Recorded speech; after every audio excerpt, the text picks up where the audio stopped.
Hello दोस्तों, आज मेरे पास है ग्लू गन रिपेयर होने के लिए। तो सबसे पहले मैं इसके पावर केबल को पावर में लगा के चेक करता हूँ कि ऑन होती है नहीं। तो ये बटन ऑन करने के बाद हमारी ऑन नहीं हुई, ना इंडिकेशन आया। तो मैं इसको जल्दी से खोलना शुरू कर देता हूँ।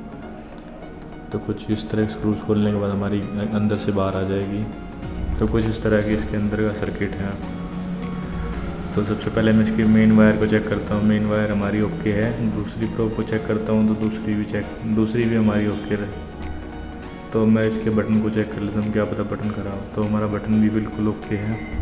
तो एक बार मैं इसको बाहर निकाल लेता हूँ। तो बाहर निकालने के बाद मुझे पता लगा यहाँ पे कुछ शॉर्ट सर्किट हो गया, वायर टूटा हुआ है। और मुझे इससे कुछ एलिमेंट के पास भी ब्लैक हो रखा है। तो मुझे लग रहा है वहाँ भी कोई शॉर्ट सर्किट हुआ है। तो एक बार इसको जल्दी से बाहर निकाल लेते हैं, इसे कवर को। तो ये मैंने लॉक को निकाल दिया। इसके अंदर पीटीसी सेरामिक हीटर यूज़ हुआ है, जो कि काफ़ी अच्छा होता है। तो शायद इसके वायर आपस में टच होकर शॉर्ट सर्किट हुआ है। तो देखेंगे आगे वीडियो में। तो पूरे वो बाहर निकाल लेते हैं। ग्लू से काफ़ी चिपका हुआ है, इसके अंदर ग्लू मेल्ट होकर बाहर आ चुकी है और हीटर पे लग चुकी है। तो मैं हीटर को निकालने के लिए टेस्टर यूज़ करूँगा।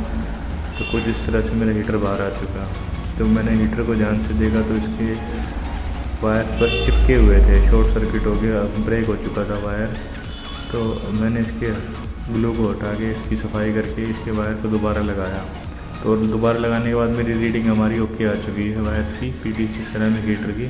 तो मैं हीटर को वापस रख देता हूँ उसकी पोजीशन पे और उसका लॉक लगा देता हूँ। तो इस तरह कुछ हमारा लॉक लग जाएगा और फिर मैं इसकी आगे वो देखूँगा प्रोग्रेस क्या है। तो मैंने इसके एलिमेंट का रीडिंग चेक किया तो हमारी ओके है।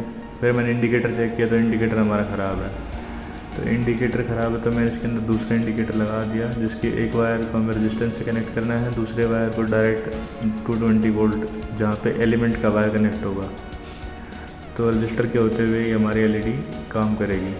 तो मैंने दोनों वायर को लगा दिया है। अब मैं एलिमेंट, रजिस्टर और बटन से आए हुए वायर को तीनों को लगा देता हूँ एक साथ कॉमन करके। तो कुछ इस तरह से ये तीनों वायर कॉमन होकर लग जाएंगे। तो इनके लग जाने से फिर हम इसको टेस्ट करेंगे। तो मैं इसके पहले दूसरे एंड को भी बटन के साथ होल्ड कर देता हूँ। ये पहले ऐसे लपेटा हुआ था बस। अब मैंने इसको बटन के साथ होल्ड कर दिया है। तो मैं इसकी एक बार स्प्रिंग और कैप को लगा देता हूँ। तो स्प्रिंग और कैप को पहले बैठा के हम फिर उसके हीटर पर चढ़ा देंगे पीछे की तरफ से। तो ये कुछ इस तरह से लग जाने के बाद हम इसको आगे देखेंगे। तो मैं एक बार इसको टेस्ट कर लेता हूँ। तो सबसे पहले मैं इसको बोर्ड में लगा देता हूँ। हमारा बटन ऑन ही था तो हमारे एलईडी इंडिकेशन ऑन हो चुका है, हमारा हीटर गर्म होना शुरू हो चुका है। तो मैंने इसको कुछ देर गर्म होने के लिए छोड़ा और वायर निकाल के एक बार टेस्ट किया। तो ये इतनी जल्दी बहुत ज़्यादा हीट हो चुका था कि टच नहीं कर सकते, इतना हो चुका था। लेकिन ग्लू मेल्ट नहीं होगी इतना भी नहीं हुआ था। तो ये टच करने पर काफ़ी गर्म फील हो रहा था, इसलिए मैंने इसको ज़्यादा देर टच नहीं किया। तो मैं इसको पैक करना शुरू कर देता हूँ। हमारी हीट गन ओके हो चुकी है। तो इसके इंडिकेटर को मैं इसकी पोजीशन पे लगा देता हूँ। तो इंडिकेटर के वायर को एक्सटेंड करने के लिए मैंने कनेक्टर का यूज़ किया। फिर मैं इसके वायर को भी लगा देता हूँ पोजीशन पे इसकी।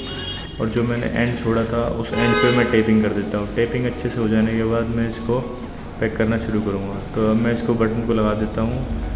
इसके पुश स्विच को ध्यान रखते हुए कि यहाँ पे ग्लू को पुश करेगा तो फिर इसका स्प्रिंग भी लगा देता हूँ। स्प्रिंग लग जाने के बाद मैं इसके कवर को लगा के इसकी फाइनल टेस्टिंग करूँगा। तो ये कुछ इस तरह से हमारा कवर लग जाएगा। फिर हम इसके स्क्रूज़ को टाइट कर देंगे। सारे स्क्रूज टाइट हो जाने के बाद हमारी टेस्टिंग देखिए, हमारी ग्लू गन ओके हो चुकी है। तो दोस्तों कुछ इस तरह की वीडियोज़ के लिए मेरे चैनल को सब्सक्राइब करें, लाइक करें, शेयर करें वीडियो को। और कुछ नया सीखने को मिले तो ज़रूर कमेंट करके बताएं वीडियो कैसी लगी।